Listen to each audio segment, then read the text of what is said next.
তুমি জান্নাতের কোন দরজা দিয়ে যেতে চাও? কমেন্টে অবশ্যই জানাও। জান্নাতের 8টি দরজা আছে। প্রথম দরজা বাব আল জিকির। এই দরজা দিয়ে সেই সব মুসলমান প্রবেশ করবে যারা আল্লাহর জিকির করে। দ্বিতীয় দরজা বাব আল ইমান। এই দরজা দিয়ে সেই সব মুসলমান প্রবেশ করবে যাদের আল্লাহর উপর প্রকৃত ইমান আছে। তৃতীয় দরজা বাব আল কাজিমিন। এই দরজা দিয়ে সেই সব মুসলমান প্রবেশ করবে যারা রাগকে নিয়ন্ত্রণ করতে পারে এবং অন্যদের ক্ষমা করে। চতুর্থ দরজা আল হজ। এই দরজা দিয়ে সেই সব মুসলমান প্রবেশ করবে যারা আল্লাহর সন্তুষ্টির জন্য হজ করেছে। পঞ্চম দরজা আল রায়ান। এই দরজা দিয়ে সেই সব মুসলমান প্রবেশ করবে যারা আল্লাহর জন্য রোজা রাখে। ষষ্ঠ দরজা আল সাদাকা।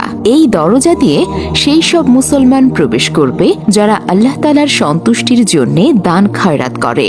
সপ্তম দরজা আল জিহাদ। এই দরজা দিয়ে সেই সব মুসলমান প্রবেশ করবে যারা আল্লাহর রাস্তায় জিহাদ করে। অষ্টম দরজা আল সালাত। এই দরজা দিয়ে সেই সব মুসলমান প্রবেশ করবে যারা নামাজের ব্যাপারে নিয়মিত ছিল।